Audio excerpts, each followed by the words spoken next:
Deep within California's Central Valley lies a place many believed had vanished forever. For more than a century, Tulare Lake existed only in old photographs, forgotten maps, and history books. Farmers cultivated crops where open water once stretched to the horizon, and generations grew up believing the lake was gone for good. But in 2023, nature reminded everyone that some landscapes are never truly erased. Long before modern agriculture transformed the region, Tulare Lake dominated the southern San Joaquin Valley. Before the late 19th century, it was the largest freshwater lake west of the Mississippi River, spreading across nearly 790 square miles during high water years. It was larger than many famous American lakes and formed the heart of an immense wetland ecosystem that supported extraordinary biodiversity. Thousands of native people, including the Tachi Yokut, depended on its waters for food, transportation, and daily life for countless generations. Everything changed as California's agricultural industry expanded. By the end of the 1800s, engineers redirected the four rivers that naturally supplied the lake, the Kings, Kaweah, Tule, and Kern rivers, into an extensive irrigation network designed to support rapidly growing farmland.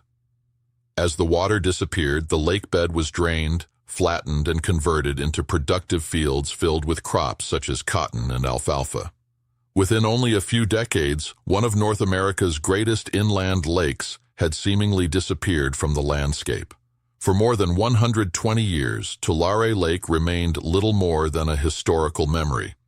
The transformation appeared permanent, and many assumed the basin would never again hold significant amounts of water. California's water management system had reshaped the region so completely that the lake's disappearance became accepted as an unchangeable fact. Then came the extraordinary winter of 2022 to 2023. A succession of powerful atmospheric river storms delivered exceptional rainfall across California, while the Sierra Nevada accumulated one of the largest snowpacks ever recorded.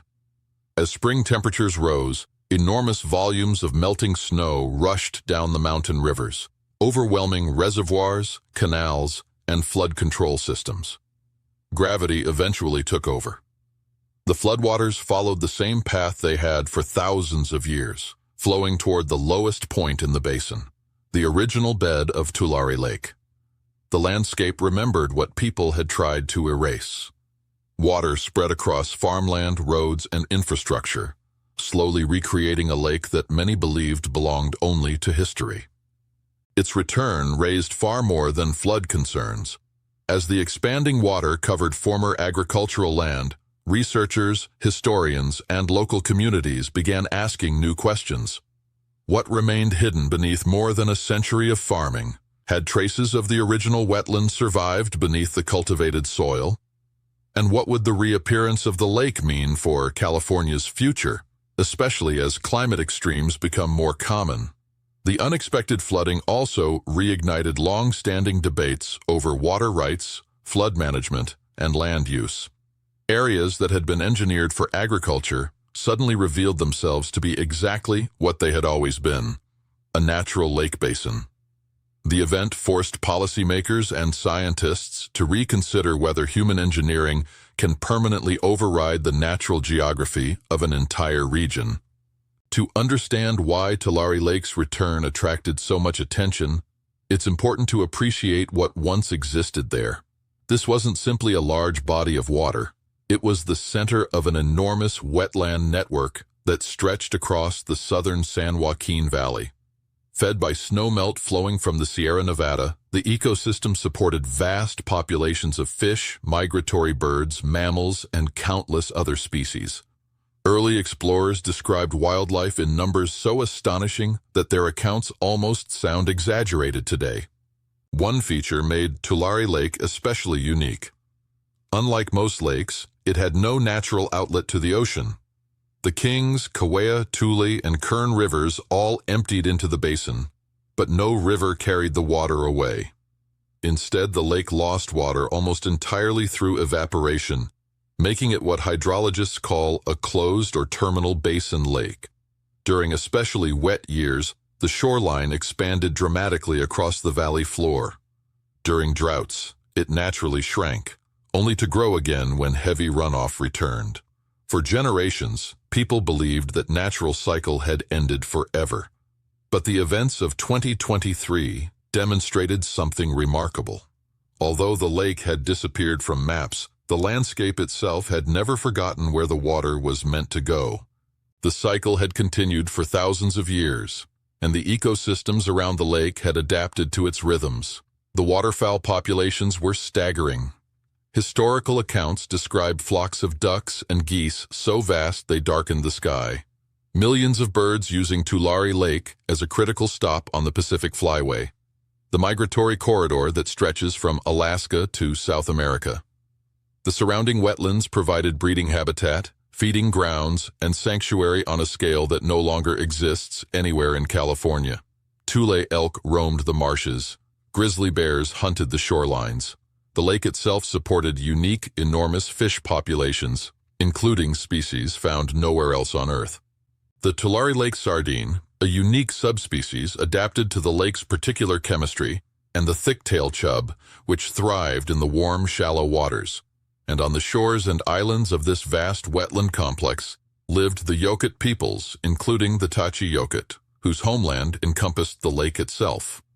The Yokut were not a small, mobile population living at the edges of subsistence. They were numerous. Pre-contact population estimates for the broader Yokut peoples, including the Tachi, Wowol, Chunut, Tulamni, and other groups who lived around Tulare Lake, range from 18,000 to over 50,000 people. Some researchers have argued the numbers were even higher. This represented one of the densest indigenous populations in pre-contact North America. The lake made it possible. The Yokut harvested fish from the lake using weirs and nets. They hunted waterfowl in numbers that could sustain large permanent villages. They gathered tule reeds from the marshes, using them to construct boats, houses, and the woven materials that formed the basis of their material culture. The tule boats allowed them to navigate the lake's shallow expanse, accessing resources across hundreds of square miles of wetland. The name Tulare itself derives from the Spanish word for the tule reeds that dominated the landscape. The Tachi Yokut called the lake ashi. For over 8,000 years, they lived alongside it. Then, the Europeans arrived. The Spanish missions reached the southern San Joaquin Valley in the early 19th century. The diseases they carried, smallpox, measles, and influenza, spread ahead of permanent settlement. By the time American settlers began arriving in significant numbers after the gold rush of 1849, the Yokut population had already been reduced by an estimated 90% or more. The survivors watched what came next. The agricultural economy that emerged in California after statehood had no use for a lake. It had use for the water that fed the lake. Beginning in the 1850s and accelerating through the 1880s and the 1890s, irrigation companies and agricultural enterprises began systematically diverting the rivers that flowed into Tulare Lake. The Kings River was channeled into irrigation canals. The Kaweah and Tule rivers followed. The Kern River, the southernmost of the four, was captured last. Each diversion reduced the water reaching the lake. Each reduction exposed more of the lake bed. Each newly exposed acre was converted to farmland. By the years 1898 to 1899, Tulare Lake had essentially ceased to exist as a permanent body of water. The largest freshwater lake west of the Mississippi had been drained in less than 50 years. Wildlife died or fled. The Tulare Lake sardine went extinct, one of the first documented fish extinctions in modern American history. The thick-tailed chub followed. Multiple other endemic species disappeared as the wetland ecosystem collapsed. The Tulare elk were hunted nearly to extinction.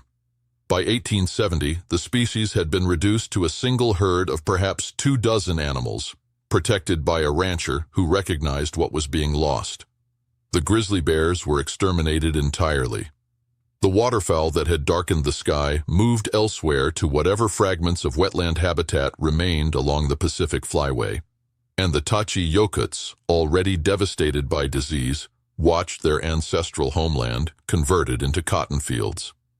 The agricultural empire that emerged on the drained lake bed became one of the most productive in the world. The J.G. Boswell Company, documented in journalist Mark Arax's 2003 book, The King of California, built its fortune on Tulare Lake bedland.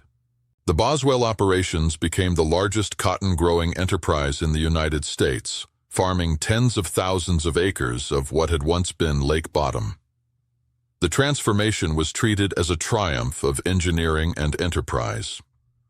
The lake was mentioned in historical footnotes.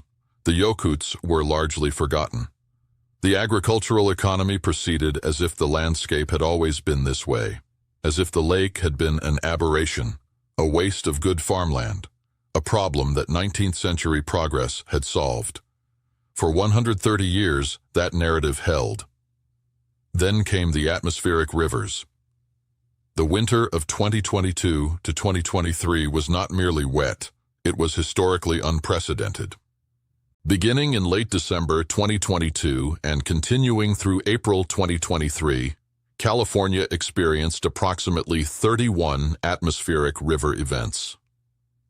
Concentrated bands of moisture flowing in from the Pacific Ocean that delivered enormous volumes of precipitation to the Sierra Nevada. The snowpack accumulated. By spring, the southern Sierra Nevada snowpack had reached approximately 250 to 300% of the historical average, the largest measured snowpack in California's recorded history. The water had to go somewhere. As temperatures rose in late spring, the snowpack began to melt. The rivers that had been diverted for a century and a quarter filled beyond the capacity of the irrigation system to absorb them. The floodwaters overtopped canals, breached levees, and flowed downhill toward the lowest point in the basin. The lowest point in the basin was the old Tulare Lake bed. It was still the lowest point. It had always been the lowest point. The diversion system had rerouted the water. It had not changed the fundamental topography. And when the water volume exceeded the system's capacity, gravity reasserted itself. By spring 2023, Tulare Lake had reformed.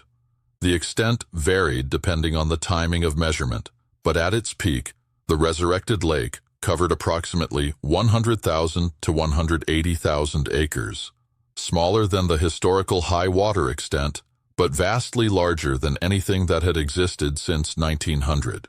The lake was back, and it was back on top of a landscape that had been developed for a century on the assumption that it would never return. The flooding was catastrophic for the agricultural operations built on the former lake bed. Over 100,000 acres of farmland were inundated. Crops were destroyed.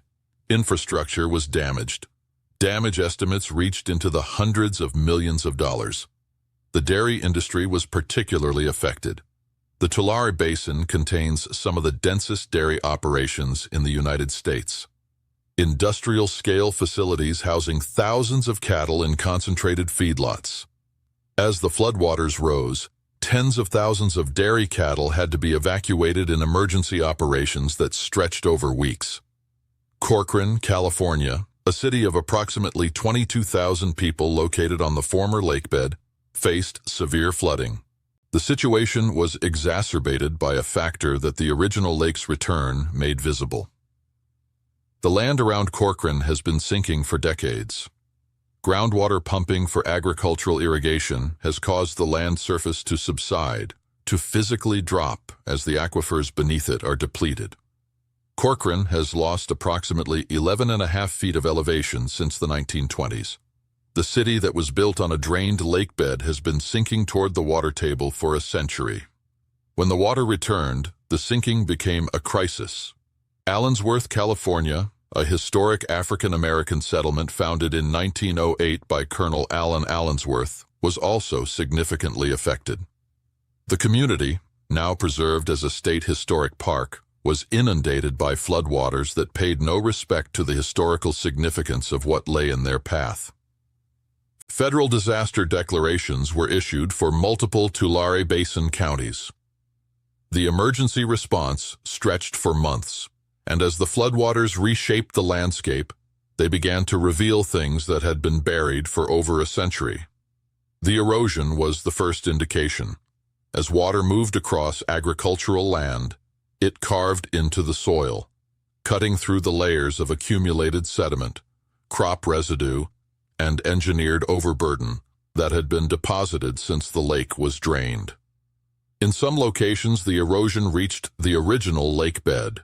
Features that had been buried since the 1890s began to resurface. Not everywhere, not systematically, but in scattered locations where the water's action was particularly intense. Archaeological materials began appearing. The shorelines of Tulare Lake before 1890 had contained extensive evidence of Yokut's ancestor occupation. Village sites, fish weirs, bedrock mortars for grinding acorns and seeds, and burial sites that had been in use for thousands of years. When the lake was drained and the land converted to agriculture, much of this material was simply buried under plowed fields, never documented, never excavated, never acknowledged. The floodwaters began to reveal it. The specific locations and the precise nature of the exposed materials have been treated carefully. The Tachi Yokut Tribe has been protective of information that could attract looters or disturb ancestral sites. But the general phenomenon has been documented. The lake's return has reopened access to an archaeological record that was buried by the same agricultural development that erased the lake itself. Buried farmsteads emerged as well. The Tulare Basin's agricultural history includes multiple generations of development. Early farmsteads, pre-mechanization equipment, and abandoned infrastructure from operations that consolidated or failed over the decades were often left in place as the agricultural economy evolved. The floodwaters exposed elements of this buried rural archaeology, revealing layers of agricultural history beneath the surface of contemporary operations. And the wildlife returned. Within months of the lake's reformation, waterfowl populations had discovered it. Ducks and geese, following the ancient patterns of the Pacific Flyway, arrived at a body of water that had not existed in their species' living memory, but that their instincts led them to find. Fish appeared, some inadvertently introduced from agricultural water systems, others recolonizing habitat that had been unavailable for generations. The ecosystem was attempting to reassemble itself. The Tachi Yokut Tribe watched the return of ashi with emotions that outsiders could not fully share. Tribal Chairman Robert Jeff and other Tachi Yokut leaders spoke publicly about the lake's return in terms that combined grief, vindication, and spiritual significance.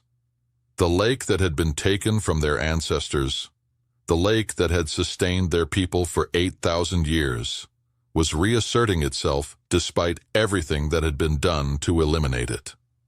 The water remembered what the land had been. The implications extend far beyond the 2023 flood event. The atmospheric rivers that refilled Tulare Lake were not a permanent shift in California's hydrology. They were an extreme wet year in a climate that remains, on average, in the most severe drought in 1,200 years. This is documented by Park Williams and colleagues in their 2022 Nature Climate Change paper. The 2023 wet winter interrupted the drought. It did not end it. As of 2024, the reformed lake has been substantially reduced through evaporation and pumping. The agricultural interests that own the former lake bed have been working to remove the water and restore their operations. The lake has not fully disappeared, but it has contracted significantly from its 2023 peak. The question is, what happens next? If subsequent winters are dry, as the long-term climate trend suggests they are likely to be, the lake will continue to shrink. Agricultural operations will resume. The brief resurrection will become a historical footnote, a dramatic flood event that interrupted but did not fundamentally alter the trajectory of Tulare Basin land use. But if subsequent winters are wet, If the atmospheric river patterns that produced 2023 recur, the lake will return again and again and again. The infrastructure is not designed for this. The flood control systems of the Central Valley were built for a hydrology that assumed Tulare Lake would not exist. The levees, canals, and water management structures were engineered to prevent exactly what happened in 2023, and they failed. The failure was not a malfunction, it was a design limitation. The system was never intended to handle snowpack at 300% of historical average. It was never intended to accommodate the possibility that the lake might come back. The Sustainable Groundwater Management Act, passed by California in 2014, requires local groundwater agencies to develop sustainability plans to bring pumping into balance with recharge and end the overdraft that has been depleting aquifers for decades. This is about sustainability. The Tulare Basin contains some of the most critically overdrafted groundwater basins in the state. If groundwater pumping is curtailed to meet sustainability requirements, the agricultural acreage and production will necessarily decline. Some analysts have estimated that hundreds of thousands of acres may need to be fallowed permanently. The question then becomes, what happens to that land? Some of it was Tulare Lake bed. Some of it could become Tulare Lake bed again. The Pacific Institute, a water policy research organization, has analyzed the Tulare Basin's structural water imbalance.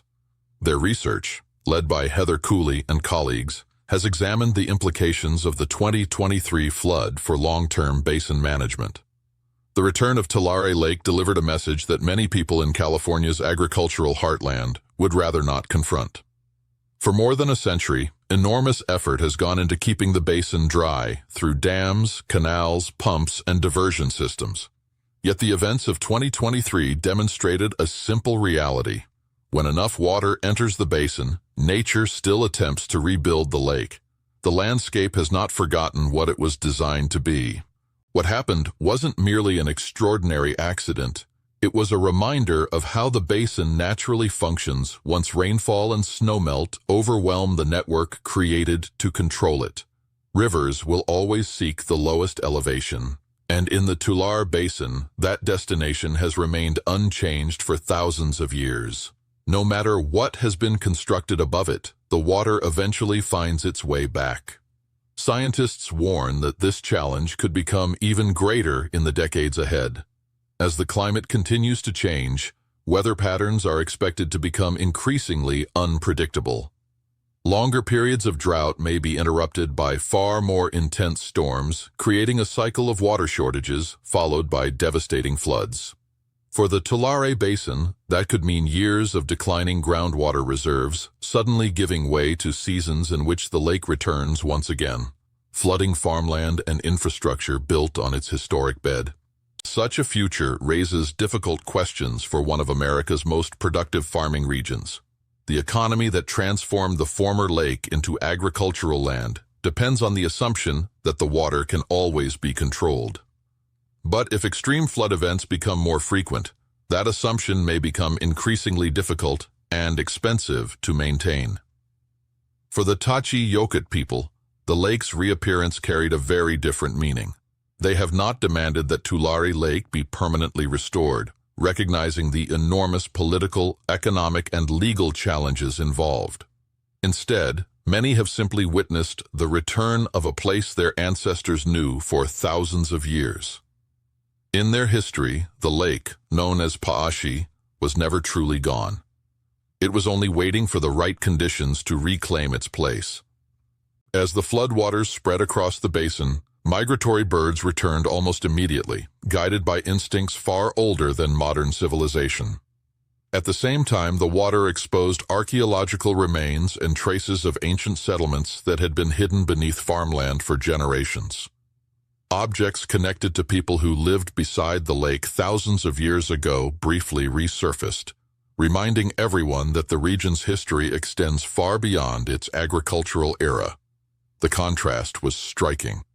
While wildlife reclaimed familiar habitat and evidence of ancient communities emerged from beneath the soil, Modern farms struggled to cope with flooding that many believed would never happen again. The same engineering project that once appeared to have permanently conquered the lake suddenly seemed far less certain. Perhaps the most remarkable lesson from 2023 is that the story is far from over. The return of Tulare Lake wasn't simply a historical curiosity, it signaled the beginning of an entirely new debate. The central question is no longer whether the lake can occasionally come back. Recent events have already answered that. The real challenge is deciding how California should manage a landscape that naturally transforms into a lake whenever enough water arrives. Flooded agricultural fields, sinking land caused by decades of groundwater pumping, and skies once again filled with migratory birds all served as reminders that the basin's original character has never completely disappeared. It has simply remained hidden beneath roads, irrigation canals, and cultivated land, waiting for an unusually wet year to reveal itself. For the Tachi Yokut, the site carried deep historical significance. Their ancestors lived beside these waters for nearly 8,000 years before the lake was drained. Seeing water once again cover parts of their traditional homeland was more than an environmental event. It was the return of a landscape many believed had been erased forever. The floodwaters also uncovered something even more profound. They revealed ancient shorelines, buried infrastructure, long-forgotten ecosystems, and the enduring natural forces that had been suppressed, but never destroyed, by human engineering. Those features had never truly vanished. They had simply remained concealed beneath the surface, waiting for the basin to fill once again. Today, California faces a difficult choice. Should it continue investing enormous resources to resist the basin's natural hydrology, or begin adapting to the reality that some landscapes can never be completely reshaped? Tulare Lake's reappearance suggests that engineering alone may never permanently overcome the forces that created the basin in the first place. The history of Tulare Lake is extraordinary. Once the largest freshwater lake west of the Mississippi River, it disappeared within a few decades as rivers were diverted and its bed converted into farmland. For more than 130 years, it seemed lost forever. Then, after one exceptionally wet winter, the lake returned, bringing with it forgotten ecosystems, buried history, and questions that California can no longer ignore. Perhaps the greatest lesson is also the simplest. Landscapes have long memories. Rivers remember their ancient paths. Water remembers where it belongs. And when the conditions are right, nature has an extraordinary ability to reclaim what people once believed had been erased forever.